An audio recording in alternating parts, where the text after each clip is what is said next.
Peak Human. Les humains à leur meilleur. Seu apogeo. Peak 人間 Peak Human.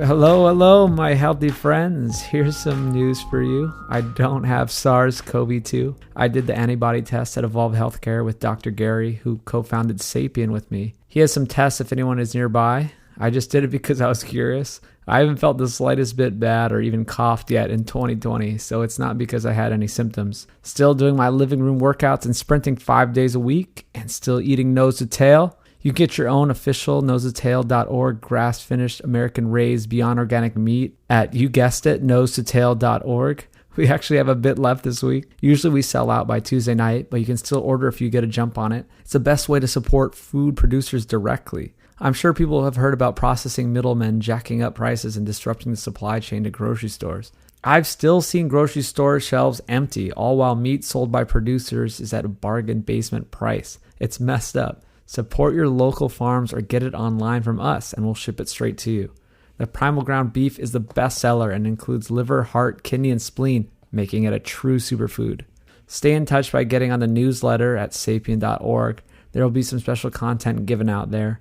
There's also a bunch of special content for Patreon supporters at patreon.com/peakhuman.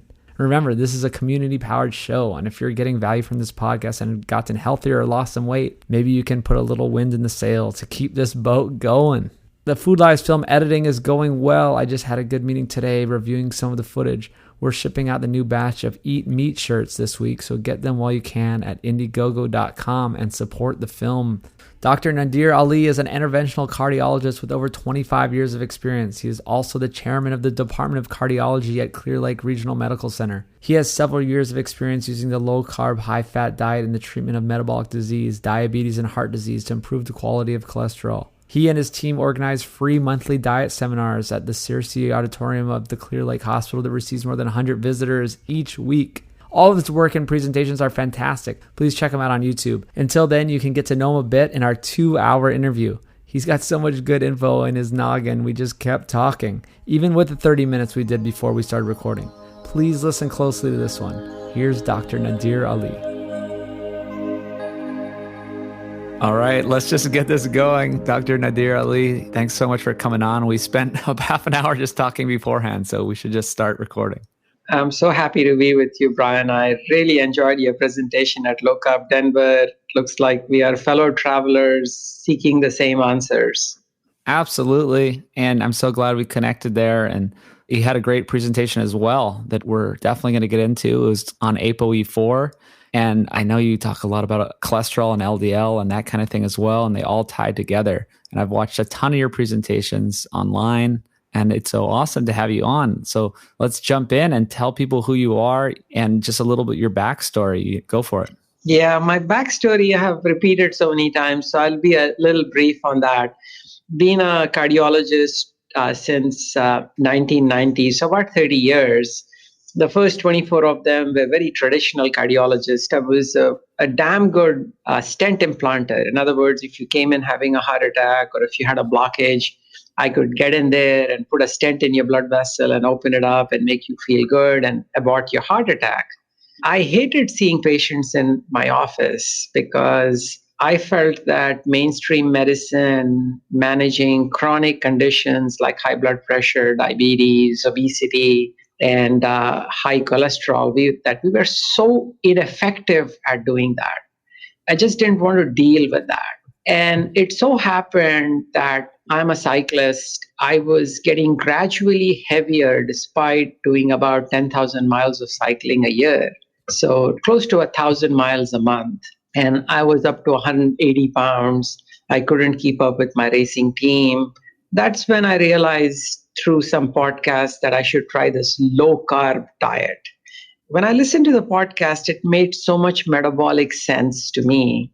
When I cut out the carbs, principally the sugar, the bread, the rice, the processed food, the cereals, I lost 25, 30 pounds in a very short order of time. And I said, hey, if I can do this for myself, why can't I try it on my patients? So that journey started sometime in 2013. And ever since then, I've been so fascinated with lifestyle changes. It started with low carb, and very soon it went into fasting. Then over a period of time, some of these concepts have evolved in such a way, because like you and I were talking earlier, Brian, that when somebody is metabolically unhealthy, and I'm giving out some of the things we're going to discuss later, is that as they do low carb and fasting, they get healthier, their insulin resistance gets better, they become insulin sensitive. And when they are metabolically healed, should we insist on these people being rapidly low carb? Is there some benefit of some degree of carb cycling? I'm giving some of the later parts of our podcasts earlier on, Brian, but Yeah, let's get there. I've always been into this idea of not being dogmatic about low carb and the sapient diet. And, it's like, let's include all different good dietary strategies. I love the cyclical idea because I kind of just naturally have done it. I don't know if it's just because I like to do things on the weekends and, hang out with friends and eat more liberally, or it's just actually healthy to cycle in some carbs. Well, let's get there later. Let's go step by step, because you're a cardiologist, and usually all the cardiologists are obsessed with lowering LDL and cholesterol so bad and all this type of thing. Many other guests have gone over this, but I'd love to hear it from all different angles and from all different people to have it really let it sink in, because this LDL story is so crazy to me, because we have these ideas, or we had these ideas in the 50s, 60s, the whole like Ansel Keys and all this bad science and all the stuff that's going to come in the Food Lies film, and cholesterol is bad. And we looked at everything under the microscope under this paradigm, right? And then if you take that away, everything changes. Like it's so interesting to me, where if you take away this idea that it's bad, then everything, the house of cards comes down. So let's jump into LDL. I couldn't agree with you more. And this is how it started. I started seeing people in my office. And as you know, patients who come to a cardiologist are invariably diabetic, hypertensive, obese, the very definition of insulin resistance. And if you would look at their lipid profile, they would have high triglycerides, they would have low HDL. The LDL would be high in many of them. Underlying issue is that their cholesterol quality was poor. So when I started recommending fasting and low carb, I saw a number of good things happen that almost everybody agrees is good. Number one is that they improved their insulin resistance. Their insulin levels went down. They improved their blood pressure. They dropped their blood sugar. They came off many blood pressure and diabetic medications. They lost weight. They felt better. Their cholesterol quality improved. In other words, their triglyceride dropped, their HDL cholesterol went up. But what was happening is that their LDL cholesterol was going up, and the more metabolically healthy one got, the LDL cholesterol would go higher. The more rabid a person was doing in terms of fasting and reducing their carbs, the higher the LDL levels over time. So I think that was a paradox to me as to why is this happening initially. But then I think as physicians, we are so compartmentalized that we think that the lipoprotein system, which is the cholesterol system, is not related to our overall metabolic health. And like you were saying, this is all a part of one root cause. And the way insulin and insulin resistance and insulin sensitivity ties into the cholesterol system is so nicely integrated in our body that when you are improving metabolically, by design, your LDL is going to go up. It took me several years before I could accept that paradigm. So I am at a stage now in which I started out initially with doubt, looking at all the clinical trials on LDL, being completely underwhelmed by the degree of benefit that lowering LDL with drugs provided, also being underwhelmed by the trials that were inconsistent. Some showed a small degree of benefit, others showed no benefit. The benefit was less in women, the benefit was less in primary prevention. All these trials, if you've looked at some of my presentations, have been riddled with conflict of interest. 95% of these trials are done by the pharmaceutical industry. So I think that you should never look at LDL or lipoproteins in isolation. You should always tie it into the story of insulin, to inflammation, to overall health. That is the right paradigm to look at it through. That is the lens through which we should evaluate LDL, not as a sole number, but as an integral part of all of these different systems. Yeah, it's so important because I'm not saying if you're eating a terrible diet and have a terrible lifestyle and you have high LDL, then it's probably showing something actually wrong. But there's a whole different ballgame when you do all these other healthy factors and your LDL can raise. Couldn't agree with you more. I think a person with a high LDL, but somebody who's insulin sensitive, whose triglycerides are low, whose fat cells are healthy, like Ted Naiman talks about personal fat threshold, looking at the fat cells that are healthy, and whose inflammation markers are low, that is a person who should be evaluated completely differently. And I'm not sure that addressing their LDL levels with drugs is necessary at all. I think that even addressing their LDL levels with nutrition may not be something that is indicated in that situation. To me, all the parameters are in the right direction. Yeah. So Dave Feldman went on Peter Attia's podcast. I'm sure you're familiar with this. Mm-hmm. What does Peter Attia have wrong? It seems like this is a major thing with all of nutrition science that I think is a huge, huge problem with this epidemiology, is we're looking at all the people as if they're the same. We're looking at these giant populations who are eating pizza and Doritos and Mountain Dew and treating them the same as people like you and I eating very responsible diet of animal foods and whole foods. Peter Attia still believes in this type of thing, I think. I don't know if he's halfway in, halfway out. What do you make of it? Well, I think Peter Attia is still in the camp of that high LDL is bad, that it needs to be treated, and that both LDLP and LDL quality is important. I think that I'd like to take exception to that view. The podcast with Dave Feldman went off in a very wrong way because it was more or less of an ambush. And I think it was unfair and wrong. I personally think that Dr. Attia has got some of the concepts wrong. He uses single nucleotide polymorphisms or SNPs as examples of people who have high LDL and have a worse outcome. But SNPs, to use SNPs, there are so many assumptions that you're putting into that data.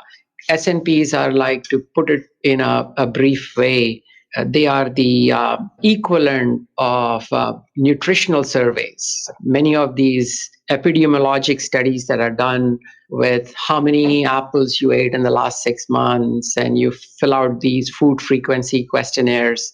There is garbage coming in and garbage comes out. So really, SNPs you cannot rely on. I think that there is a whole host of problems with giving drugs, statins and PCSK9 inhibitors to reduce LDL, that we need to look at it very carefully from a standpoint of a person who's trying to improve his metabolic health with fasting, with appropriate whole food nutrition like you talk about. That's my position on that. Yeah. Why don't you go into more detail on why we even thought LDL was bad? I mean, you touched on a little bit, but how bad the pharmaceutical industry influences and just how, relative risk ratios and stuff like that. I think that the concept that LDL is bad comes about from basic opinion that a plaque, which is blockage in a blood vessel, whether it's a blood vessel supplying the brain or the blood vessel supplying the heart, is so-called atherosclerotic. Now, atheroma and atherosclerotic implies fat and cholesterol. Since fat and cholesterol is there in the plaque, you would think that cholesterol is the culprit. I think it started very early on with some Russian researchers who fed rabbits very high cholesterol, and they found cholesterol deposition in their blood vessels. The way the cholesterol was deposited in their blood vessels was very different than what we see in humans. And rabbits, by design, herbivores, they just eat plant food. And cholesterol is a very foreign substance for them because there is no cholesterol in plant food at all. Plants have phytosterol, which is plant cholesterol. But in any case, initially it started out thinking that cholesterol is the problem as to why we build plaque in the blood vessels of our body. And back when we started lowering cholesterol, we didn't know anything like the LDL. We just could measure total cholesterol. These lipoprotein concepts came a little later on, and 2/3 of your cholesterol is LDL. So when you talk about lowering cholesterol, or when you talk about cholesterol versus LDL, they correlate very well.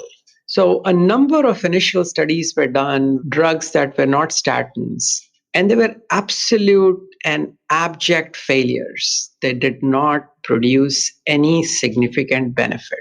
And I think that rather than take people through every clinical trial and take them through the history, because we've gone through them before, I think it's important to summarize and say that the lipoprotein system, in other words, cholesterol is a waxy, fatty substance, or fat is oily, which is the triglycerides. And it cannot be carried in our bloodstream because our bloodstream is watery. So the body has designed an ingenious system to carry fat and cholesterol in our bloodstream, and it packages them into these boats, into these carriers, and these carriers are called lipoproteins. So the outer covering of them is water soluble. Their cargo is cholesterol, it's triglycerides, it's fat soluble vitamins, it's CoQ10, it's antioxidants. And these lipoproteins have many roles in our body. One of the roles is to supply fat soluble vitamins. Another one is to provide CoQ10 for antioxidant defense, perhaps CoQ10 for our muscle function. Another function of these lipoproteins is to neutralize bacteria and viruses. Another function of them is to work as anti-inflammatory. In other words, the bacteria have certain products in the bloodstream that incite inflammation, which is called lipopolysaccharide. There's another different one, which is called lipoic acid, lipotoeic acid. The lipoproteins have substances in them that bind to these foreign material that can create inflammation and neutralize them.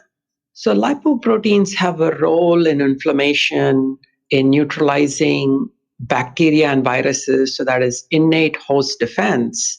And it's not unthinkable that these lipoproteins are there at the presence of an atheroma, that is the plaque in the blood vessel, because they are there to repair the damage that is happening. So it's not like these people culprits in causing it. These are mediators that have come to dampen out that inflammation. Like an example that we use is that if you go to a scene of the fire, you're not going to tell that the firefighters are the ones who caused the fire. So similarly, I think that HDL, the whole lipoprotein system is designed to help us do a multitude of different things. And to label one thing as a culprit, like the LDL as a culprit, is fundamentally wrong. It is very short-sighted, if that makes sense. Yeah, well, we evolved. The human body wouldn't have made it if it was bad, it doesn't seem, right? I couldn't agree more. What is more fascinating about the human body is the number of counter-regulatory mechanisms that it makes. Like, for example, it knows exactly how much LDL it needs because the liver has the sensing capacity as to how much cholesterol it needs to make. And if it finds that it needs to take in more cholesterol, it sends signals to increase the LDL receptor. So the LDL receptor is there on the liver so that it can suck up the LDL from the circulation when the liver needs it. But in the way in which the body designs controls, not only does it make the LDL receptor, but it makes another protein which is called PCSK9 so that it can regulate the amount of LDL receptor it's making so that it doesn't pick up too much cholesterol.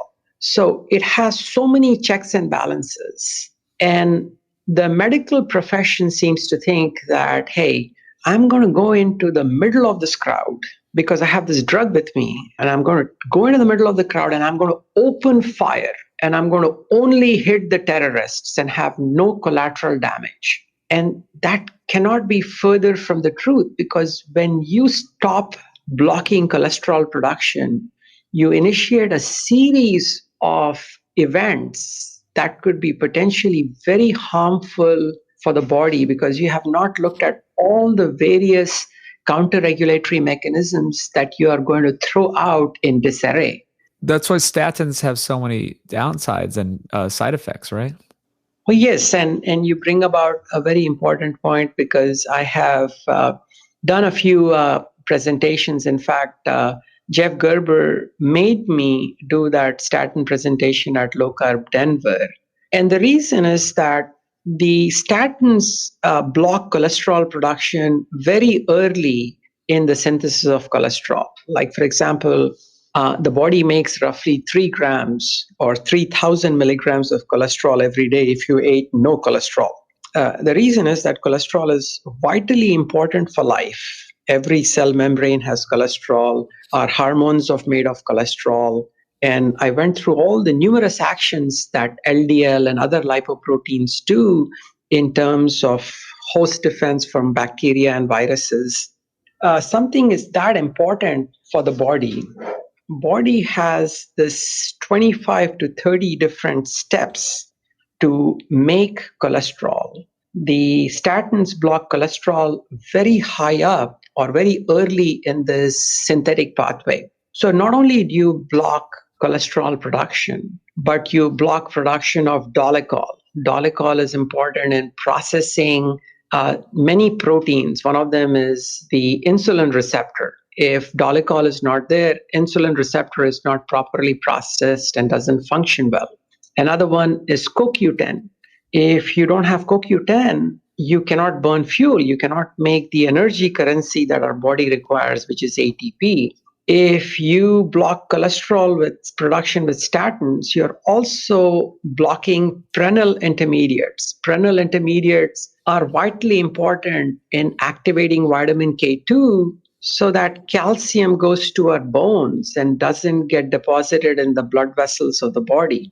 So when we are doing this, when medical profession is blocking cholesterol synthesis with statins, we are not taking into account many of the side effects that these drugs are doing.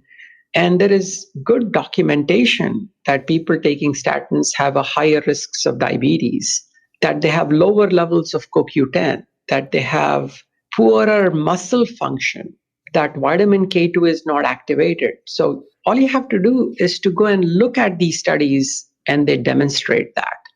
I also wanted to highlight that you said that if your body will make cholesterol if you don't eat it. So it's so funny that, these vegan advocates or these, this old school paradigm of health is that we shouldn't eat cholesterol, but it's like so vital that even if you don't eat it, your body will make it. And we also have systems if you eat too much of it that you presented as well as like through the bile acids, and you can get the too much cholesterol out through feces.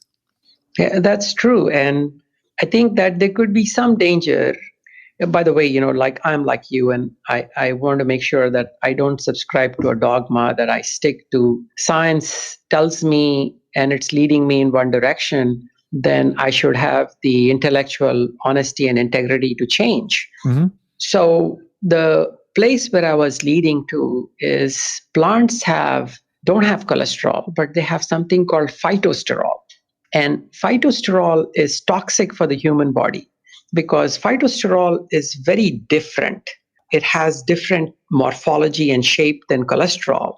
And if our cell membrane has cholesterol, it has the right fluidity, it has the right flexibility for it to function well. But if our cell membranes have phytosterol incorporated into them because we are absorbing too much of the plant cholesterol, then the cell membranes are not as flexible and these people get into trouble. So body has this ingenious system that is at the levels of our gut lining, the intestinal cell, is this transporter. It's called ABC transporter. And it is continuously throwing out the phytosterol that you have absorbed. So we have mechanisms to prevent the absorption of phytosterol. But there are points at which you can overwhelm that factor that we have in our gut lining. And one of the ways to do that is to take a lot of statins. When you take statins, the liver is not able to make cholesterol. So the liver then starts saying, hey, I'm not able to make cholesterol. Maybe I should absorb more cholesterol. And in that situation, it stops differentiating between cholesterol that you're eating and phytosterol that you're eating.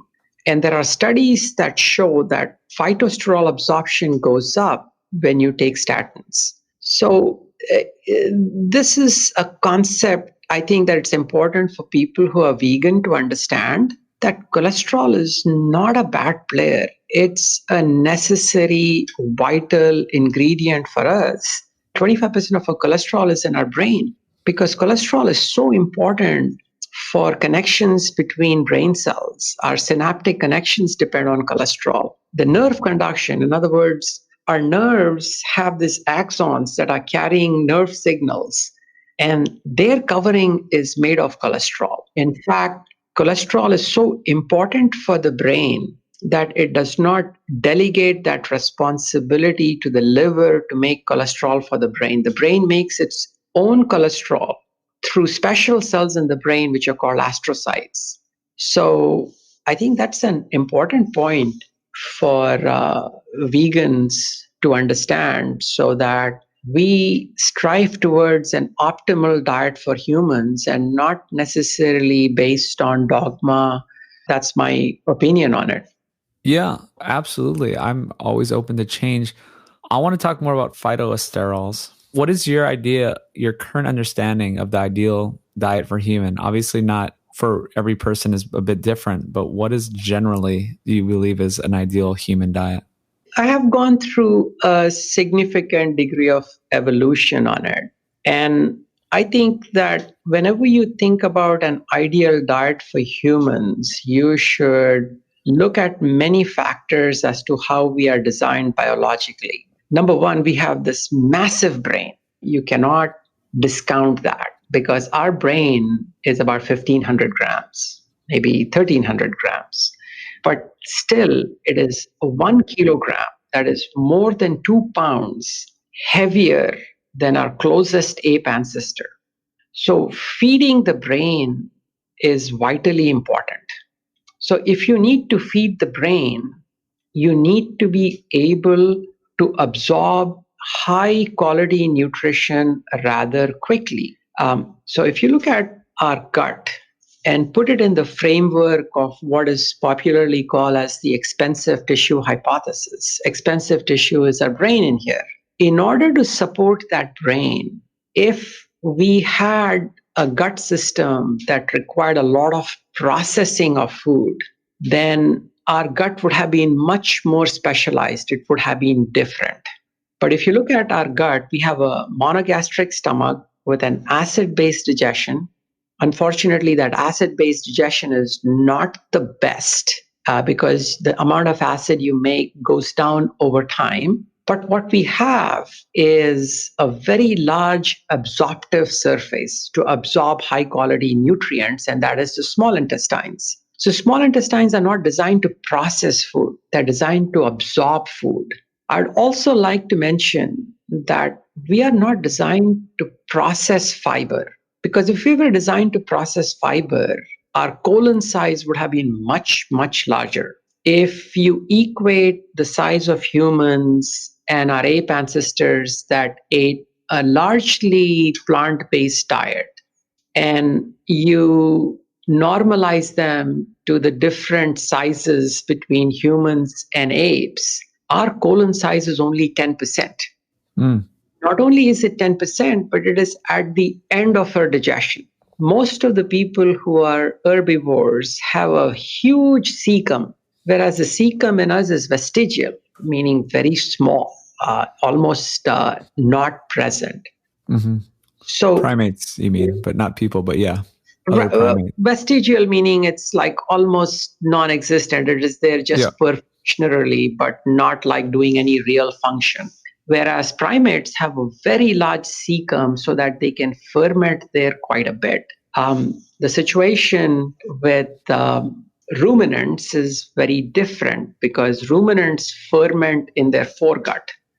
We are hindgut fermenters. So my argument is that we are humans because we learned how to absorb high quality nutrients without having to process them that much. And my further argument is that the reason we evolved like this is because we learned how to cook. Cooking makes the food much more available to us in terms of nutrients because it is digesting the food outside our body. And so the stomach does not have to dissolve it as much with acid. You don't have to have a huge amount of processing capability to make it ready for absorption like the ruminants have to do or like the other herbivores have to do who eat a large plant-based diet. You talk to any vegan and you will find that they will spend between 3 to 6 hours a day eating so that they will absorb the amount of calories that is needed to support their brain and support the intellectual use that humans do from a day-to-day basis. So my basic assumption based on our human biology and the way our gut is structured is that we were designed to eat calorie dense and nutrient dense food. And that unfortunately is not a fiber rich food. I'm not saying by any means that carbs are bad. I think in certain unprocessed way, like unprocessed carbs are probably a necessary part of our diet, especially if you're metabolically healthy. And that's where I talk about insulin glucagon, which we were going to get into towards the end of our talk. Yeah, absolutely. So you're saying animal foods are how we evolved and what we need. Oh, I couldn't agree more about that. I think we would not be humans if we didn't learn how to consume animal food. That is imprinted into our biology. You can look at how our gut is designed. You cannot make an argument that our teeth are not designed like carnivores because that doesn't hold water. Humans had the intellectual capacity to process their food outside the human body. So we learned to cook very early on, and that helped our biology in a different way. But if I were to become rabid enough and say, hey, we are only designed to eat a carnivore diet, then I think that's where I would be stepping outside the bounds of my comfort zone, because I think that there is enough information now based on how our pancreas is designed that no, we're probably not carnivores alone, that we were designed to eat some plant food. Exactly how much of that, how much fiber, what kind of unprocessed food that was, I can only make guesses. I would say that it included some tubers, it included some fruits, some berries. For sure, I'm not sure that it could have included any of the processed food that we eat right now, like the cereals, like the rice, like the bread. Perhaps small portions of that in people who are eating an OMAD diet, and if they're metabolically healthy, is perfectly reasonable, especially if they're monitoring their health. Yeah. Oh, I kind of believe in that. If you're metabolically healthy, you're at your ideal weight, you're exercising, that some of these foods, these modern process or just modern foods are fine. We've been eating, humans are highly adaptable and we've been eating all types of foods. We've been chugging honey. If we found a honey pot, we'd be chugging it. It's like we have the ability to eat some of these things in small amounts, but it's always seasonal. It's always very, few and far between. And also I want to throw in that you were sort of plant-based previous in life. And do you believe plants are more of survival foods? I would tend to agree with that. Like if we are faced with a situation in which animal food is not available and you're only capable of eating plant food, I think that is reasonable because we can survive on that. I do not think that that's the ideal diet. I also don't think that an exclusive carnivore diet may be the ideal diet for a metabolically healthy person. And I'm beginning to get some clinical experience in that. I come across many people and I feel like I'm a pretty persuasive person. And when I tell my patients, like a cardiologist is telling his patients that, hey, do fasting, get rid of carbs, you probably are meant for an animal sourced food. And many of my patients take it very seriously. And these people are rabid. In other words, they are so determined, they are mentally so strong, they would not even eat a few grams of carbs. And as they became metabolically healthy, they did better and better and better up to a certain point. And at that point, they called me and said, I've been doing so good. I've been eating once a day. I've been doing animal sourced food. But there's this change. I now feel like I cannot put on any weight. I now feel like I am getting a little tired, a little fatigued, like I don't have the same kind of pep and go and the energy. And a couple of them have also complained that their belly size, in other words, probably referring to visceral fat, that their belly seems to be a little bloated, that their waist size is increasing. And I could not explain that. And I could not explain why that is happening to them because I was under the impression that insulin is a bad player, that the lower your insulin, the better it is. And that's when I came across the work of Dr. Roger Unger. Now, Dr. Roger Unger is an endocrinologist up in Dallas, so he's a fellow Texan. He's done some great work in diabetes. And in order to take you through this work, I first have to tell you what insulin does, because insulin, unfortunately, is considered as a bad player. And I think we should stop thinking about it like that, because insulin does many good things. Like, let's say I eat a large meal. The insulin is telling my liver, hey, this person has eaten a large meal. Get ready, take all the carbs from that meal and either store it as glycogen or burn it for energy. It tells my fat cells, a lot of fat is coming your way. Let's pack this fat into the fat cells. Let it not float around in the bloodstream, because fat floating around in the bloodstream is not how the human body was designed to work. It tells my muscles that, hey, this person has eaten protein, have digested it into amino acids. Get ready to make new protein.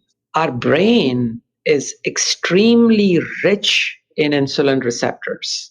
And there's a reason for that, because when insulin activates these receptors, it creates certain proteins that improve the connection between brain cells. This is called synaptic plasticity.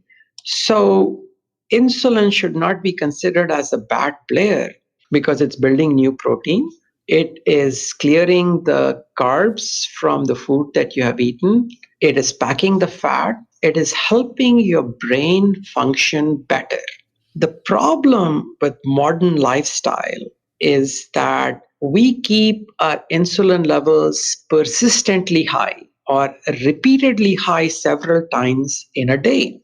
I don't think humans were designed like that. Our evolution is one of fasting for several hours, maybe getting a meal once in a while, and then fasting again. So we continually move through fasting and feasting. So the insulin and insulin receptor had time to recover. If you keep your insulin persistently high by eating 6 times a day, 3 meals, 3 snacks, then your insulin levels remain high all the time. It downregulates your insulin receptor, causes insulin resistance. So insulin doesn't function well, and it doesn't do many of the good things that it is trying to do.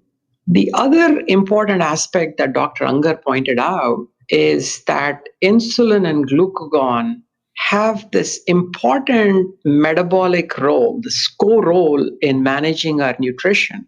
Because insulin is made in the beta cells in the pancreas, the glucagon is made in the alpha cells of the pancreas. And every insulin producing cell is in close contact or juxtaposed to the alpha cells or the glucagon producing cells. And that is no accident in nature. The reason is that when insulin spikes, the body tells the glucagon to shut down. And there's a reason for that. Because when you're not eating, in other words, you're fasting because that's what humans were designed to do. They couldn't really find food all the time. They didn't have a supermarket. They didn't have a fridge. As the insulin levels fell, the glucagon levels will go up.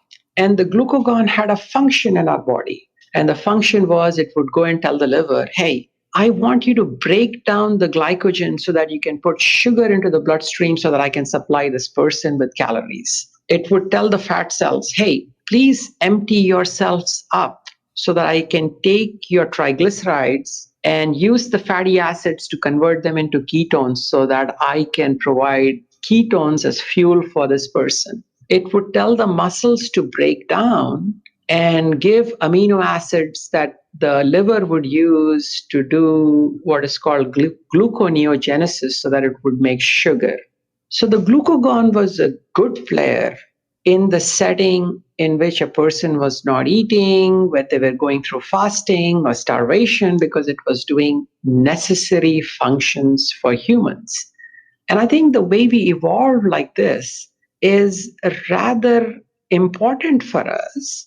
Because when you go through periods of fasting, you clear out old senescent protein.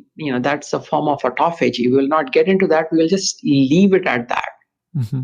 But the insulin-glucagon interaction was primary, designed into our system, because as the insulin would go high, it would shut down the glucagon through juxtapositioning. In other words, the hormone insulin has actions at the brain. So that's called a hormone through an endocrine function. It's produced in the pancreas, but functions at the level of the brain. But there is also what is called a paracrine function. Paracrine function is local action of insulin. And the local action of insulin was on the glucagon cells to shut down the glucagon. Now, as you get insulin resistant, in other words, you're making more and more insulin in a persistent way through the standard American diet, what you do is that you downregulate the insulin receptors in the glucagon producing cells. So the glucagon producing cells are not capable of seeing the insulin that is being produced. And when they don't see that, they think, hey, there is no insulin around. Let's make more glucagon. So that is where 78-80% of Americans are at. They have inappropriately high glucagon levels all the time. And think what that is doing to our body. It's creating a continual catabolic state. That's why our muscle mass is going down. We have very little lean mass. We have visceral obesity because glucagon is now not making any muscles. The reason is that it's telling the muscles, hey, break down because I need to make sugar for this human. It's also telling the fat cells, hey, I want you to release fat. But when the fat comes into the liver is overwhelmed. It tries to send the fat back out. But the fat cells say, hey, we can't take that fat. So what happens to that fat? It gets deposited in our viscera, in our organs. And that's what is called visceral obesity. So I think that when we view metabolic health, we should not just focus on insulin resistance alone. We should also focus on inappropriately high glucagon levels.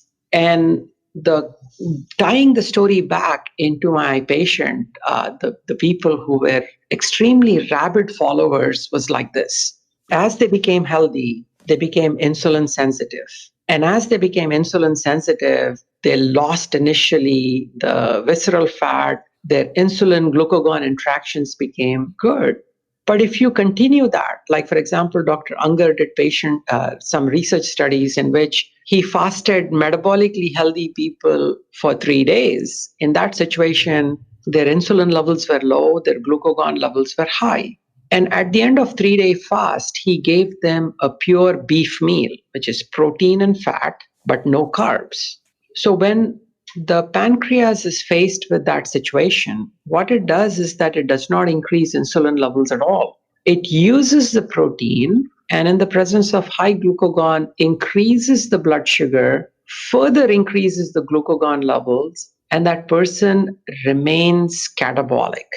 So as low carb advocates, we need to avoid this dogma, and people who have become metabolically healthy, perhaps there is some role of activating insulin release, that burst of insulin release. And the reason for that in metabolically healthy people is because that burst of insulin release is now going to make new protein. It's going to pack fat into the fat cells. It's going to improve our brain function. So it is this fundamental interaction that our body is doing that is important for us to understand. I mean, we have so many different tools through which we have been able to analyze the human body well. And now is the time to use it well to optimize our health. That's so interesting. And if people want to learn more about this, Dr. Ben Bickman talks a lot about this glucagon and insulin exchange and relationship.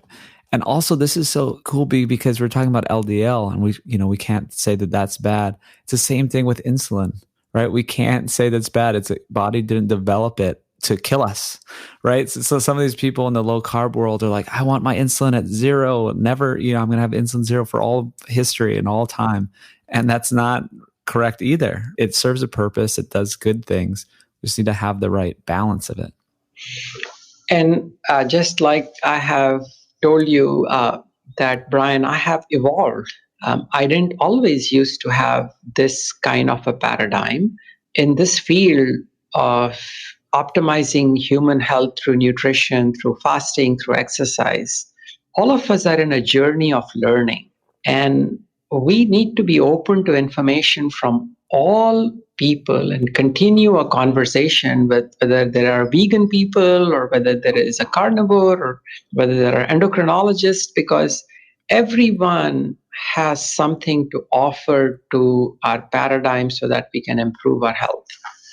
Yeah, I love looking at all sides. Maybe you can explain a little bit about how a vegan diet would work. So I don't think it's nutritionally complete. And you've talked about how, it's not bioavailable, it doesn't have enough energy, all this type of stuff, but it can produce weight loss, right? So I'm interested in this and why it works. And part of it is you're eating whole foods, and part of it is your body can't even get enough nutrition from these foods, so that it's hard to, just maintain itself, and you will lose weight. You'll lose fat because of that.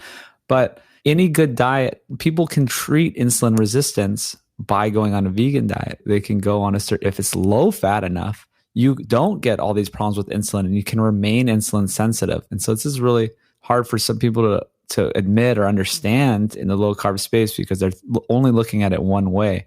But there's another way to look at it. Yes. And what you say is absolutely on the dot.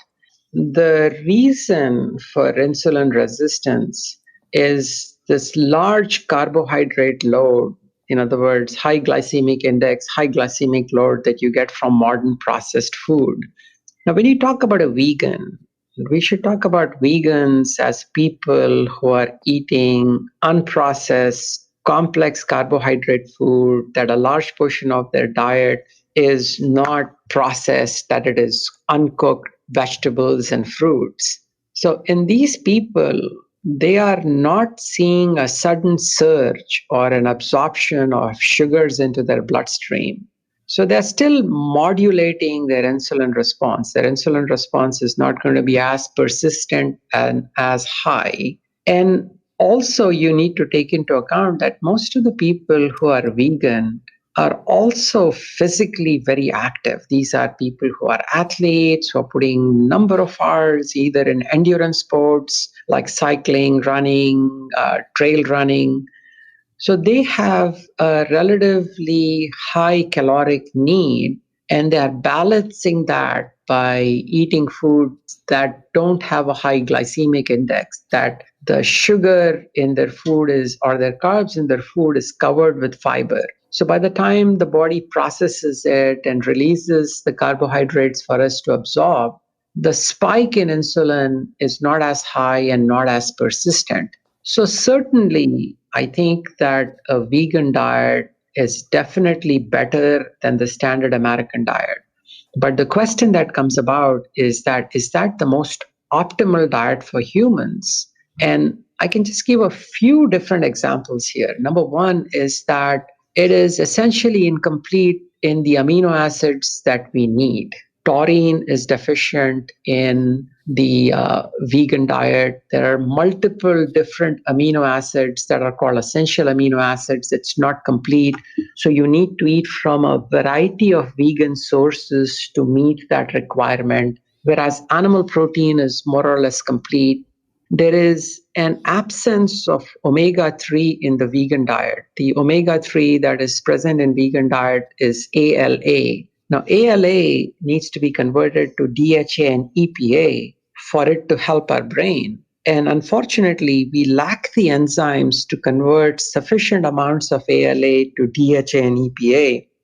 The vegan diet is absent in vitamin B12. Vitamin B12 is an animal food that is not present in vegan diet. So there are many arguments such as this that tell you that we were not designed to eat a vegan diet all the time, that we could get by in times when animal food was in short supply. But if you were on a vegan diet 70, 80 years ago, you would be in really poor and ill health because you would not have the supplements that are now available, like omega-3 supplements, fish oils of different kinds, vitamin B12, taurine, other compounds that help the vegan people sustain fairly decent health at this time. So I think that you can make a lot of different arguments that we were not designed to eat a vegan diet. And another big argument for that is our ability to process fiber. We just not designed to process that much fiber because our colon is small. It's at the end of our digestion. We are not like ruminants that can take fiber and use the bacteria in their stomach to convert fiber to fat. So like when a ruminant, and I don't know why I'm telling this to Brian Sanders, who is so well versed with what ruminants do, you get the point that when a ruminant is eating fiber, it's in a sense eating fat because the bacteria are converting that fiber to fat, and that's why that animal is capable of gaining weight. Whereas humans are not capable of doing that because we don't absorb the fermentation of fiber into fatty acids through our gut. That absorption is very limited. So why put yourself through 6 hours of eating every day on a vegan diet when you could be eating high quality animal food for a much shorter period of time and use the remainder of that time to do the intellectual activities that humans were designed to do? That's my argument. I love that. And we should get back to phytosterols because this all plays in. Is you did a whole presentation on it. You know, I know you don't have all your slides and people can't see this, but let's try to take them through why phytosterols are not good for you and that cholesterol from animal sources is good for you. So phytosterols makes the membranes of our cell unstable. It'll make the red blood cell unstable. It'll make the cell membranes unstable. They will not function well. There's a condition called cytosterolemia in which you have the absence of that ABC transporter, that little cassette that is there at the lining of our gut that is designed to spit out the phytosterol that you may have inadvertently absorbed.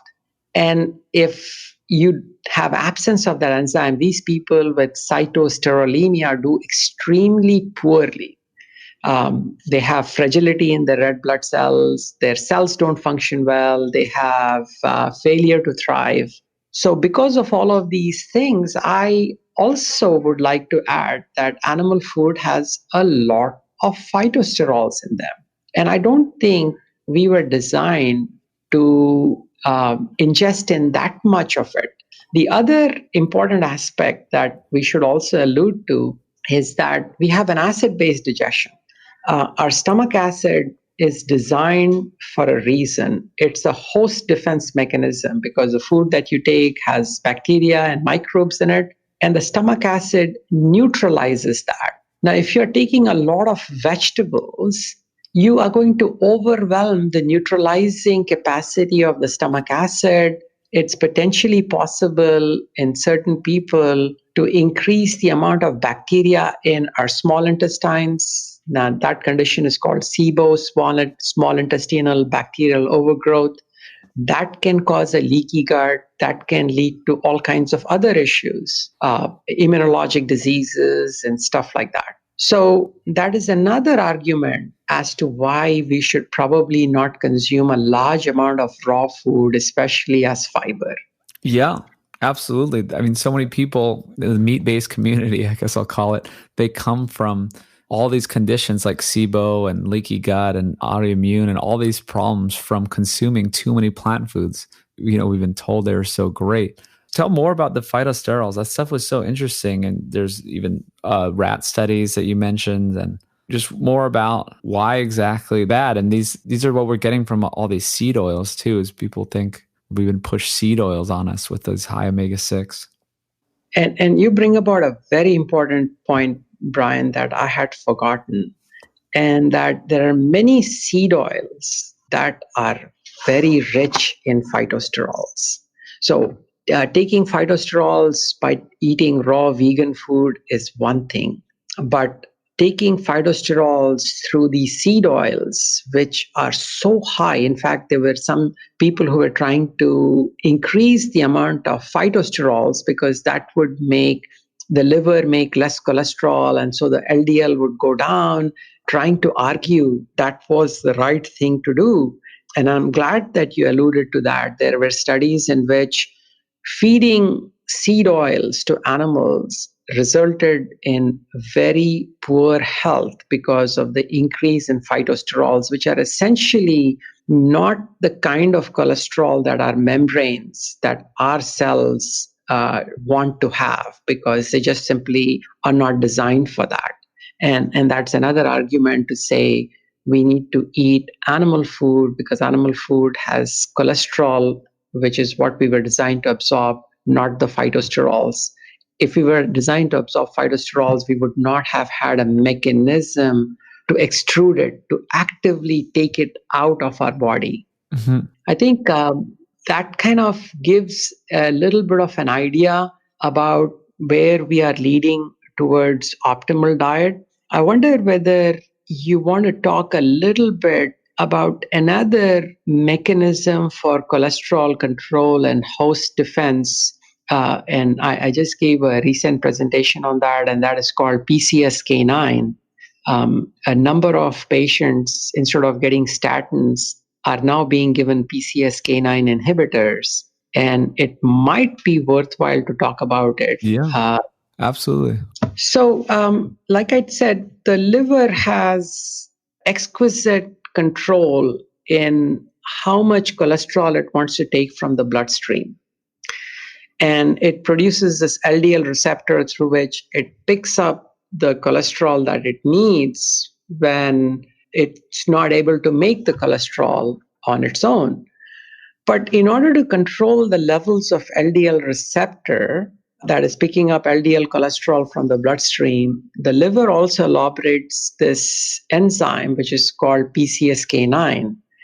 And PCSK9 has a very interesting evolutionary history. So when you are fasting, the levels of PCSK9 go down. but so do the levels of the LDL receptor. However, when you are faced with an infection, when you're faced with an inflammation, our body does something called an acute phase reactant. What that means is that it produces certain substances to be able to deal with that infection, to be able to deal with that inflammation. And one of those substances is PCSK9. So what PCSK9 does is that it comes and tells the liver, downregulate the LDL receptors. And the reason for that is because it wants to maximize the amount of LDL, the so-called bad cholesterol in the circulation. It wants to maximize the amount of VLDL, that is the triglyceride-related lipoprotein in our circulation. This is called the lipemia of infection. In other words, increasing lipoprotein, both cholesterol, LDL, and triglyceride levels in the bloodstream.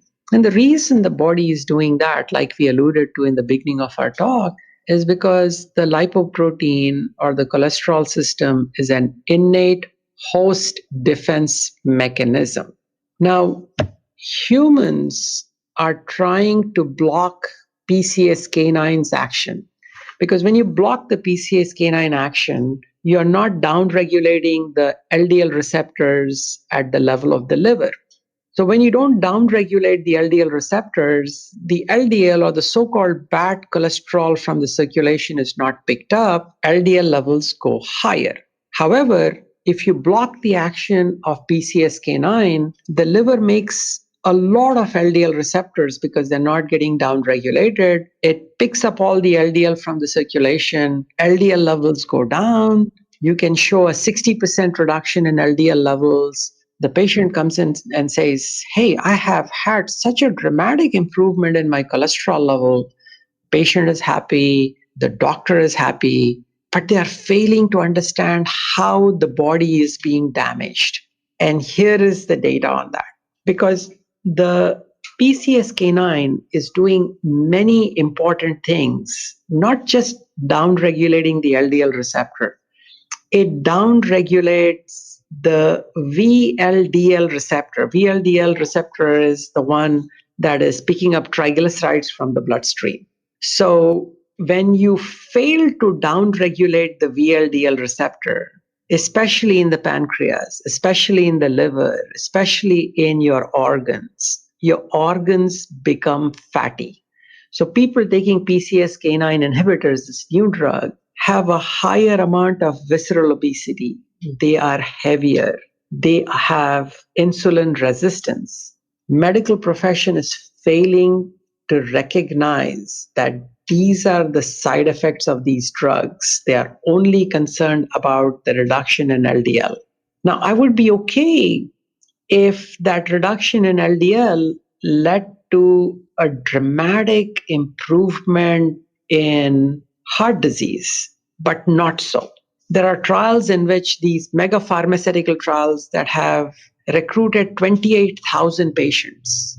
28,000 patients is a lot of patients. You put 14,000 of them on this PCSK9 inhibitor, dropping their LDL levels to 30 milligrams per deciliter. So normal levels are, in somebody who's following a standard American diet, somewhere around 120. If somebody is a low carber and is a lean mass hyperresponder, they can be in the mid 200s, even up to 300. But 30 milligrams per deciliter is an extremely low number. And if LDL were a culprit in causing heart disease, these people who got the PCSK9 inhibitor should live forever. Their reduction in heart attacks should be dramatic. But that was not the case in this study. What we found is that there was a slightly higher risk of dying when you took this drug compared to not being on the drug. And the degree of reduction in myocardial infarction was so small, the absolute benefit was like one person reducing their heart attack if 200 people were treated for 2 years. Somewhere in that ballpark. Mm-hmm. So again, what my basic premise, the basic message that I have for people listening to this podcast or for my own medical profession is that we are focused in on prescribing pills, on prescribing medications. We are failing to recognize the number of counter-regulatory mechanisms that our body has. And that by inhibiting the action of cholesterol or blocking the production of cholesterol or using PCSK9 inhibitors, you are initiating a cascade of events that are similarly detrimental, and the degree of benefit that you're providing is minuscule to small. And that somebody like me who's gone through a transformation, that after 25 years of traditional practice, I now come to the firm conclusion that looking at root causes, that trying to modulate our health by nutrition, by fasting, by better understanding our biology, by understanding what is optimal nutrition for us, is the way forward. And unfortunately, I don't think that's going to come from the top down. It's going to come from people like you who are trying to begin this conversation. I mean, we are really at an infancy in terms of starting this conversation. I agree. Yeah, that's all I want to do is get the word out there and get this film out. And I'm glad you're helping to do that as well and doing presentations and all that kind of thing. There's so much to the story. We talked about visceral fat. It just kind of came to me about people in India and people in China. They're thin, but have tons of problems. I brought this up with Dr. Sean O'Mara. Everyone should go back to listen to that one. All this visceral fat, thin on the outside, fat on the inside. Tell people about how that can be. I think I have my own hypothesis about that. And my own hypothesis is that a large proportion of people in India are vegetarian, and access to animal food is far less. All of us are biologically a little different. I think Chinese and Indian are a little different in the sense that if you take a Caucasian, you evaluate their pancreas when you are giving them a persistently high sugar load. Now, mind you, this is my interpretation, so I don't want people to think that I know this for sure. But when you give people a high amount of processed and refined carbs, the initial phase is hypertrophy of the beta cells. The beta cells get hypertrophied, they make more and more insulin. And as there is more and more insulin, there is insulin receptor downregulation, and all these ensuing things happen. But the initial part is that people get fairly obese, they become heavier. Unfortunately, I think that Chinese and Indian people are slightly different. Their beta cells fail a little earlier compared to other ethnic groups. And as a result of that, their insulin glucagon ratio changes before insulin has had a chance to go up and remain persistently high. So they don't get obese as much. And if you have a persistently high glucagon level or an inappropriate hyperglucagonemia, you're going to break down your fat.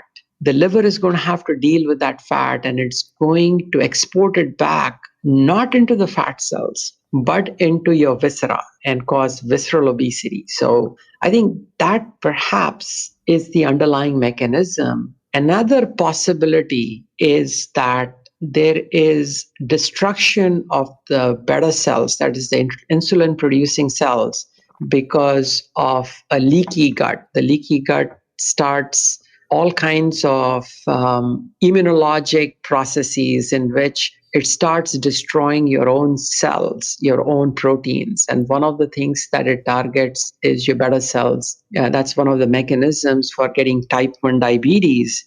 In India, this is called MODI, or maturity onset diabetes mellitus. But it is more or less destruction of the beta cells, not necessarily the classic type 2 diabetes, in which there is initially a significant increase in insulin levels. So that, I think, is my speculation with that regard. What does Dr. Sean O'Mara think? About the same. We didn't talk about a lot about this specifically with those populations, but this ties into the concept of the personal fat threshold. So maybe you could just lay that out real quick. So personal fat threshold is very important aspect that I learned from Ted Naiman. And What it basically implies is that your fat cells need to remain healthy. And I think alluded to that in one of my presentations. And it would perhaps be a little better to start right at the level of our gut.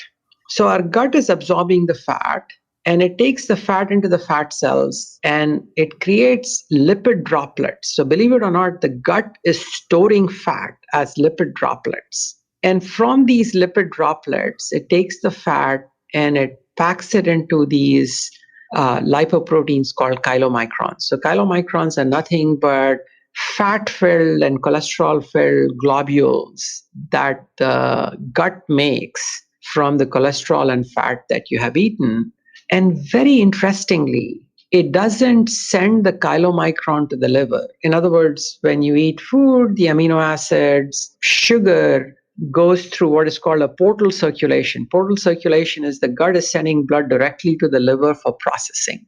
But the gut deals very differently with fat and cholesterol. It takes the fat and cholesterol, puts it into chylomicron, and it sends it into this thoracic duct. So the thoracic duct is designed to bypass the liver, and it dumps the chylomicrons directly into the circulation. So in a healthy individual who has a normal fat cells, it takes in, the chylomicron comes in and it dumps the fat into the fat cells. It becomes a chylomicron remnant that is cleared by the liver. That's the function of ApoE. We can get into that in a little bit. But if the chylomicron comes to a fat cell and it finds that the fat cell is already overstuffed, that the fat cell is insulin resistant, it has downregulated its insulin receptor, that the fat cell is not binding to this enzyme, LPL, lipoprotein lipase, that's only for the nerds, but this is basically an enzyme that is helping the fat cells take in the fat from the chylomicron, the fat that you have eaten. If the fat cell is overstuffed, insulin resistant, it's not going to take that fat. And fat is going to be left hanging in the bloodstream. And if you leave fat hanging in the bloodstream, that's when it will cause visceral obesity. So all of us have a different personal fat threshold. Some of us are capable of increasing the number of fat cells. In other words, as soon as the fat cells get full, you have capacities designed to increase the number of fat cells. Your fat cells increase in number. You still remain insulin sensitive. You still clear all the fat that you have eaten. And that would be the example of a sumo wrestler, 600 pounds. But if you look at their blood work, they are insulin sensitive. They have low triglyceride levels. They clear the fat that they have eaten very rapidly. On the other hand, there are certain ethnic groups, Indians and Chinese, and they have a lower personal fat threshold because as their fat cells get fuller, they don't divide into baby fat cells. And so these fat cells get overstuffed. And once they get overstuffed, the health of the fat cell goes down. They start accumulating macrophages. These are inflammatory cells. These are white blood cells. They get inflamed.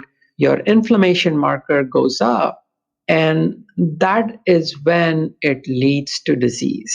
So what I argue and what Ted Naiman argues is that our life should consist of a daily recycling of our fat cells.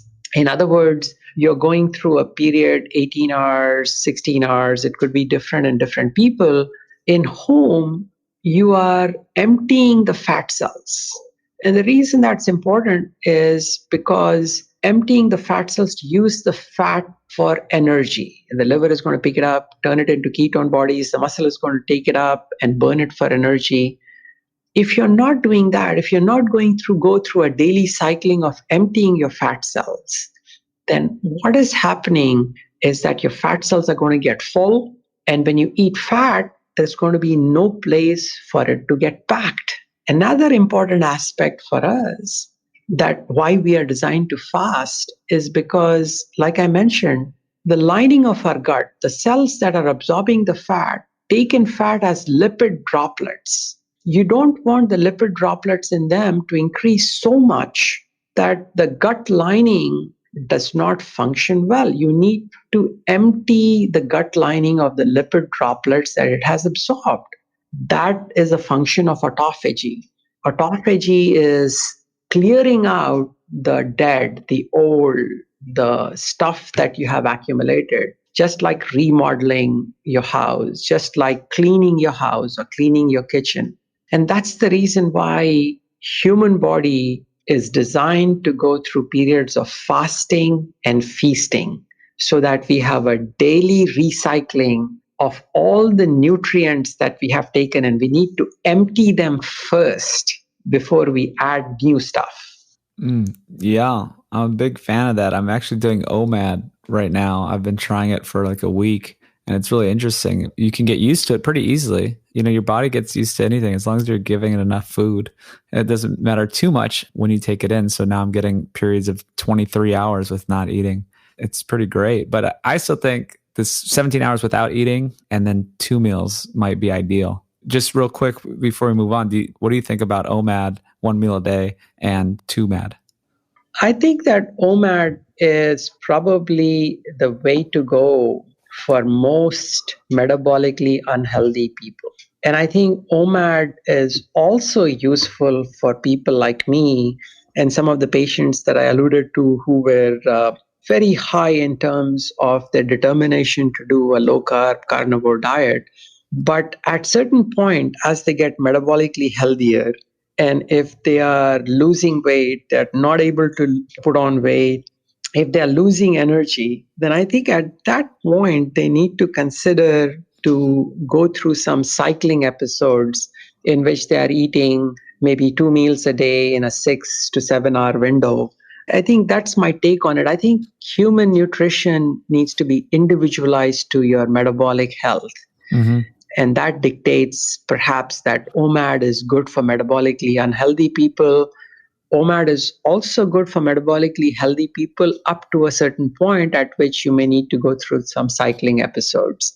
Certainly, I think that if you're eating an OMAD diet, you have a little bit more flexibility, especially if you're metabolically healthy, to add some carbs. Mm-hmm. Because I want us to not think of insulin as a bad thing. I think you need to activate your insulin so that you get the benefits that we talked about earlier in this podcast.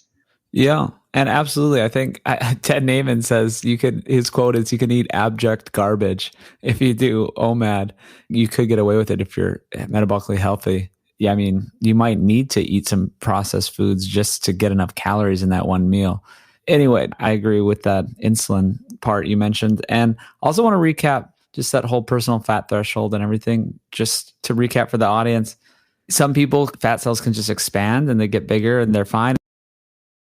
Multiply. And there's about 20% of people that carry a bit extra fat and be metabolically healthy, but many people can't. So I just want to explain that because sometimes it seems confusing why you could see thin people, especially Asians, that can have strokes and all these metabolic problems. So you're totally right. You could be thin and you could have a low personal fat threshold, and you could have a lot of visceral obesity, which is described as thin on the outside, fat on the inside, because your fat cells are too few in number, they don't multiply, they get overstuffed easily. And as a result of that, you cannot pack fat into those fat cells. And when you eat fat, it gets left hanging in the bloodstream, finds its way into the visceral fat, the organs, the liver, the pancreas, the heart. And if you measure them, they will have hepatic steatosis. In other words, you can do an ultrasound and there are gradations of fatty liver. And you can find that these people have higher grades fatty liver. You can measure the thickness of fat in the covering around the heart. This is called epicardial fat thickness. That could be higher. You can do scans of the pancreas to see the amount of fat that is in there. And the amount of fat in the pancreas correlates directly with insulin resistance and diabetes. So these are all different ways of measuring it. The fact that you are thin by no means will imply that you are metabolically healthy. In fact, 30% of thin people are metabolically unhealthy, and about 20% of obese people are metabolically normal because they have the capacity of dividing their fat cells, maintaining their personal fat threshold, not increasing their insulin levels, still have the capacity to absorb fat into the fat cells from the fat you eat. And so that is a situation not uncommon that I encounter. In other words, I find myself telling a 50-something-year-old lady saying that, Mrs. Jones, what I find that even though you are overweight, I don't want to call her obese when she's BMI over 35, say, even though you are overweight, you're metabolically completely healthy. And so it comes as a bit of a surprise for them. Mm. And also, this kind of proves that a calorie is not a calorie. Talked about this with Dr. Sean O'Mara, is that you can be thin. So a lot of people are just like, oh, just count calories and you'll be fine. You can eat whatever you want if you portion control. But this really proves that, is because these people are maintaining energy balance and, equilibrium, and they're thin, but they're having tons of problems. And I just remembered you had a slide in one of your presentations showing a whole bunch of different wastes of MRIs and visceral fat, and with the same waist circumference.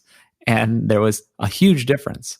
Yeah, absolutely. It depends on where you put your fat. People could be using the same number of calories, and one person is putting the fat in the right place, that is in the subcutaneous tissue, and that fat is not making the fat cells unhealthy. They're not inflamed. And by the way, I want you to let me talk about adiponectin in a little bit. But the other group of people are not putting fat in the fat cells. They're putting fat in the organs, which is a surrogate marker of insulin resistance. Visceral obesity is associated with heart disease, with diabetes, with higher risks of cancers, higher risks of strokes, higher risks of dementia. So I wish that I would have an easy method and way of examining visceral obesity. Like you were mentioning that Sean O'Mara has MRI scans of the abdomen that shows visceral obesity. Unfortunately, that's not standard practice that is taught in medical school or that is used by the medical practitioners. I think this is where our healthcare dollars are spent well. What I do is that I check a hormone called adiponectin. So adiponectin is elaborated by the fat cells. When they are healthy, they make a lot of adiponectin. That means that they are ready to accept the fat that you're eating, that they will leave very few triglycerides in the bloodstream. And high adiponectin is a sign of health. I see many people who are diabetic and thin, like the classic Indian people, who have very low adiponectin levels. So that's my poor man's way of finding visceral obesity, unlike Dr. Sean O'Mara, who is doing the MRI studies. That's good to know. I mean, yeah, I love these little, hacks to try to find markers for it without doing, because yes, these procedures are expensive and not everyone has the MRI machine. And, hopefully we can popularize this method and maybe it can get cheaper and more widespread. But also I should mention why people get this visceral fat or even the ectopic fat, which is really bad when it's store fat and where it's really not supposed to be. It's by what foods you eat, right? It's the processed foods, it's the unnatural foods, it's the PUFAs and stuff like that make this happen. I would agree with that. And I think that to extend that a little bit further is that we are afflicting ourselves with all the ills that humans were never designed to do. Like, for example, we were never designed for sedentation. We were designed to be physically active. Humans were never designed to eat 6 meals a day, 3 full meals and 3 snacks, and be constantly foraging and feeding. So I think that if you take a vegan and you take away all physical activity and make them eat only natural food that is not processed, and you take another person, a standard American who's using standard American diet, for sure the vegan would be healthier than the person eating a standard American diet, but that would not be their optimal health. The optimal health, I think, is only achieved not just through proper nutrition, but also accompanied by physical activity and by fasting. Yeah, I love that. It's all lifestyle. Yeah, I always get caught in just talking about the diet, but it's even the sleeping component and getting out in the sun, and there's vitamin D, and it's very similar to cholesterol, the molecule. There's so many things you can talk about here. So we should move to this ApoE4 part, because that's super interesting to me and people who know my situation. My mom is in the last stages of Alzheimer's, just completely unresponsive. It's been this terrible situation that kind of got me started on my health journey. But ApoE4, there's so much to talk about here. Talk about the difference between 2, 3, and 4. Yeah, this is a very interesting area, the ApoE4, and I'm glad you are circling back to it. So we need to look at what ApoE is to begin with. So ApoE is a lipoprotein. In other words, it's a protein that sticks to the boards through which we carry fat and cholesterol. So ApoE is made in many different places, but it resides in the HDL. Many people call it the good cholesterol. So the ApoE is on the HDL. As we eat fat and cholesterol, it gets packed by our gut into these molecules called chylomicrons that we alluded to. The chylomicron bypasses the liver through the thoracic gut. It's getting directly into the circulation. And the first role of chylomicron is to dump the fat into the fat cells. So if you have healthy fat cells, if your personal fat threshold is high, then I think that the type of apolipoprotein you have is less important. But let's say what happens to the chylomicron after it dumps the fat into the fat cells. It becomes a chylomicron remnant. It is much smaller. It's a little bit more cholesterol rich. It still has a lot of triglycerides. Now, this chylomicron remnant comes to the liver and it borrows the ApoE from the HDL. The ApoE now goes and attaches to the chylomicron remnant. It is recognized by many receptors in the liver. One of them is the ApoE receptor. It gets taken up by the liver. So here we need to introduce a term called polymorphism. Polymorphism means that you can have several cousins of ApoE depending on your genetic heritage. So you inherit one gene from your mother, one from your father. So you could be either ApoE4, 4, 3, and 2, or 2, or 2, 4. So, these are the various permutations. People who are ApoE4 perhaps belong a little bit more to the hunter-gatherer type, because the liver picks up ApoE4 with a lot of affinity. In other words, the liver rapidly clears the chylomicron remnants if you're ApoE4, and perhaps it uses that fat that it has taken up so that it can make more ketones, it can supply fat energy to the human body, because these were people who, since they were hunter-gatherers, were designed to go through periods in which food was not available. And fat energy is very good for us to use because it lasts a long time. We have a tremendous amount of fat energy compared to carbohydrate energy. Our glycogen stores in the liver are only 100 grams, so that's not very much. ApoE3 people, they pick up the chylomicron remnants, but not as good. They're sort of intermediate. And ApoE2 people pick it up very poorly. So this is at the level of the liver. Now, the ApoE is the primary transporter of fat in the brain. In other words, as the brain cells, the astrocytes that are making cholesterol make cholesterol, they need to send the cholesterol to the neurons, because neurons need cholesterol for their myelin sheath, for the connection between brain cells. And ApoE is the primary transporter of cholesterol in the brain. Now, one would expect that we should know that since the liver picks up ApoE4 well and transports the cholesterol and the fat into the liver so well, that ApoE4 people should similarly transport cholesterol in the brain as well.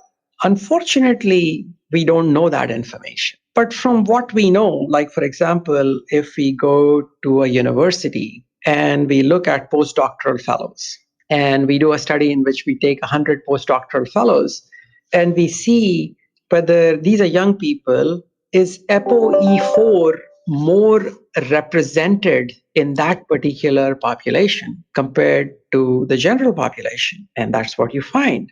So I would argue that if in a young population you see that people who are getting higher education, who are doing more abstract and cognitive activities, and if they have more cognitive skills, and a larger proportion of them are ApoE4, I would say that that is an advantage. These are the people who are able to transport and use cholesterol well in the brain. But as the population gets older, you find that people who are ApoE4 have a much greater risks of getting dementia, of getting Alzheimer's. And so this creates a paradox. And my goal was to understand why this paradox is happening. And I think that the primary reason for that is the phenomena of cerebral insulin resistance. I think that people who are ApoE4 are more likely to get insulin resistant because they are exposed to the modern diet.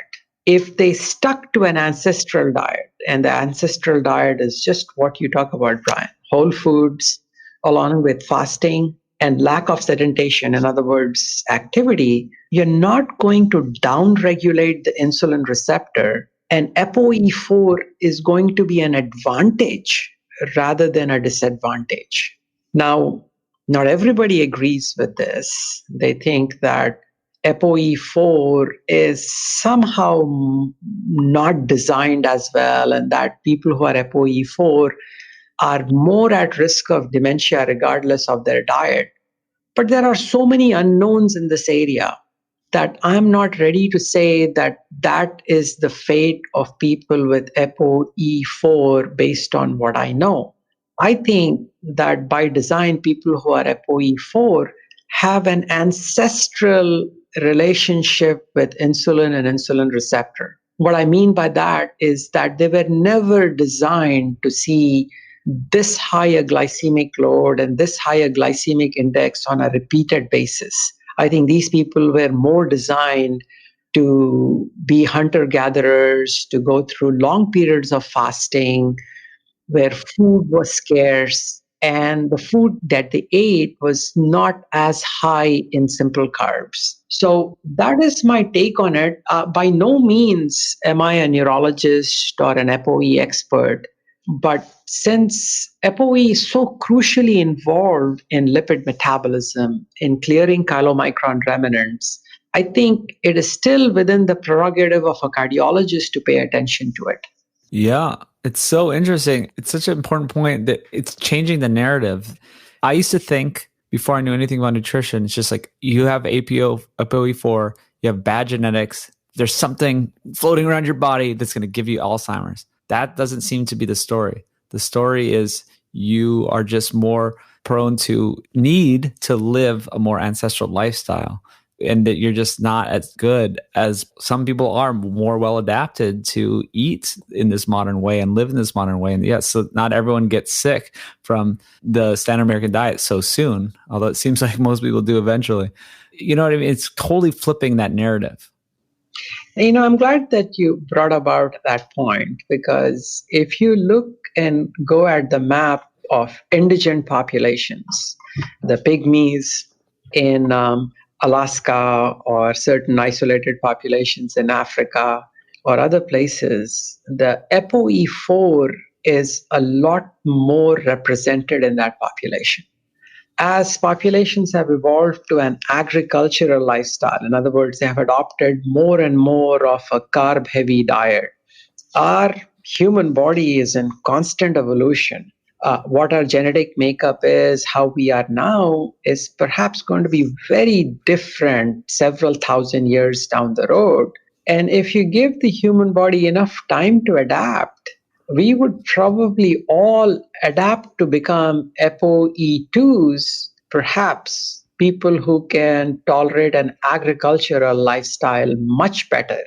I just think that ApoE4 people are not capable of adopting to an agricultural lifestyle as much as the other genotypes are. And that's the point that you make. And I'd also like to submit that I don't think that you should feel bad if you're ApoE4, because you might be smarter. If the liver is capable of picking up cholesterol in a very rapid way from the circulation, the fact that we don't know that the brain can transport the cholesterol better with ApoE4 doesn't mean that that's not accurate, because some studies do show that as a youth with ApoE4, you're smarter than your colleagues. Yeah, that's super interesting. I didn't know that part until your presentation, that sort of intelligence advantage. It's, again, I always like reframing things. It's so many people like to think, oh, look at this person, they can get away with, they're eating pizza and they're fine and all this type of stuff. Just because some people can get away with something doesn't mean it's healthy or okay. And that maybe we should all be eating a more ancestrally appropriate diet. And it doesn't matter if you're I can never say this correctly, ApoE4, 3 or 2, because everyone can benefit from eating a more appropriate human diet. I could not agree with you more. I think the ApoE is a minor player compared to insulin resistance. I think if your brain remains insulin sensitive, it really doesn't matter what ApoE genotype you have. It's only when you subject the ApoE genotype to the stresses of modern life that it will become relevant.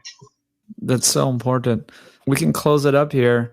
What kind of closing thoughts do you have? We kind of went in a big circle. I think we kind of tied everything together. Do you think we left out anything? I don't think so. And I don't know if my viewers or your audience would give us a chance to be redundant.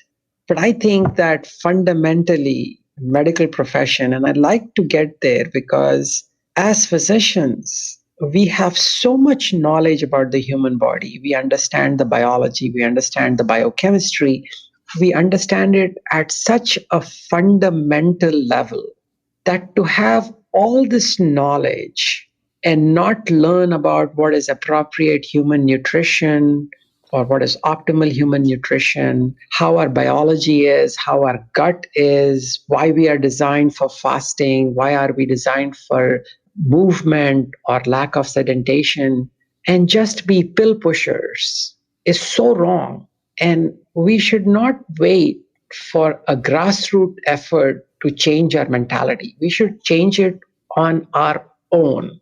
By this, I mean in no way that, let's say you're having a heart attack, you come to the hospital, the heart attack is taken care of with a stent or with medications. That is fantastic. If you get an infection, you're being given the appropriate antibiotics, it saves your life, that is great. You break a bone, the orthoped fixes your bone, that is fantastic. I'm not saying that medical profession is not good at doing this acute care. What I'm trying to say is that chronic disease management, the management of high blood pressure, diabetes, cholesterol, obesity, we are fundamentally lacking in that. In fact, medical profession has nothing to offer. I think that what work that people like you are doing is bringing about more help for these chronic diseases than all of mainstream medicine. And my simple message to my colleagues is that please pay attention to this. Yeah. Okay, last question here. What if you had unlimited money to fund your research and you could do whatever you wanted? What would you do? What would you get into? Well, I've thought about that so much. And I want to write a book. I want to write a book that ties cholesterol fundamentally in a unique way with insulin resistance, with inflammation, with ApoE, because it's one story. It's not compartmentalized stories. I would like to explore the human biology from the standpoint of what insulin and glucagon are doing and how to manipulate that system for our optimal health. In other words, once somebody becomes metabolically healthy, how much carbs to take, how much cycling of carbs they should do, what type of carbs they should be. These are fundamental questions. And in order to answer them, I would need to stop doing what I'm doing and focus on designing research studies. And that is my dream, which I don't think is ever going to come to fruition because there's no venture capitalist who's going to come and say, hey, here is this money I'm giving you for the goodness of humanity. You can stop doing what you're doing and focus on what you think you're good at. Well, never say never. We're trying to build a whole sapien tribe here. I love talking to all these great doctors like you and Dr. Sean O'Mara and everyone else that you just happen to be the last two people I talked to, and getting everyone together. And I don't know, maybe it'll take years. I think we can get money together, get people together, resources, whatever, and do some of this stuff. And it's already started. There's Dr. Lustig at Harvard. Robert Lustig is the guy about the sugar, about fructose. Not Lustig. It was David Ludwig then. We should bring up Robert Lustig for 1 second because you called him out after his presentation. I was up on stage sitting next to him, which is pretty interesting because he's like way more, respected in this nutrition world. And it was kind of funny that I was sitting up next to him doing a Q&A. But I'm just like some engineer who's making a film, but you called him out. Do you want to talk about that? Well, I think some of his concepts are fundamentally wrong. And the way he thinks that branched-chain amino acids are bad for your health, that they will somehow cause insulin resistance is so wrong because branched-chain amino acids, whether you get them from corn-based or grass-fed animals, is going to be the same. And I think he was making quite a few leaps of faith out there. So I thought that we needed to create some balance. And many people came and told me that they're glad that I asked that question. Absolutely. He was kind of trying to say that, I agree with his sentiment that grass finished, sustainably raised, I'm all into that. I mean, my whole business based around that with nose to tail. But he was basically implying that if you eat conventional meat that even, has been grass-fed 2/3 of its life, but then is in a conventional feeding operation at the end or a confined feeding operation, that it's poison. It's poisoning your body and you're going to die. And it's absolute poison, which was it's a bad message. And I think you were trying to point out that the difference in the content of branched-chain amino acid and in traditionally fed or CAFO-fed animals compared to grass-fed animals may not be that different. Yeah. I don't think we even know that answer. I would wager that it's probably not that different. And branched-chain amino acids are routinely used by bodybuilders to put on muscle. Yeah. So many people came up to me after as well to say they agreed with me and you, and they're glad that you called them out on. But anyway, I got off track because we're talking about studies being made with David Ludwig in Harvard and Sean Baker's helping, and they're studying carnivore or just high meat diets. So that's really interesting. And I think we are going to do some things in the future that will push forward this new way of thinking. Oh, I couldn't agree more. I think that I've learned so much from Amber, from Sean Baker, from Michaela Peterson. These are icons. They are challenging the dogma. They're giving us new insights, new concepts. They're making us learn. I'm a big fan of all of them, even though I do have a slight paradigm change in which I think that carnivore diet is perhaps not sustainable as you get metabolically healthy, that you need to activate the insulin receptor to some degree. I don't want to be dogmatic enough to say that I know for sure that I'm right and these people are wrong. I'm on a journey to learn. Mm-hmm. I love that. And people are coming around all the time. Dr. Paul Saladino is talking about his experiments with honey and some carbs. And there's some girls on Instagram called the Strong Sisters who just posted today about, they're reintroducing carbs and they're finding good things. So it's great that we keep learning and keeping our minds open. Last thing I'll say, just to go out on, before we have all this research done, you're talking about people just taking it into their own hands. And I think that's great. Is the sapien diet is what I talk about, is we kind of know what humans should eat. We don't need, millions of data points to know if you're eating whole foods, nutrient dense foods, animal foods in a smaller eating window and not eating refined grains, sugars, and vegetable oils, you're getting good sleep, you're exercising. And that is basically a roadmap to a proper human sapien lifestyle. And yes, we can tease it out and find more little details, but it's pretty straightforward. I agree with you, Brian, and I especially like your email address, brian@sapien.org. So I think that you are trying to convey that message in more ways than one, and I totally endorse that aspect. Awesome.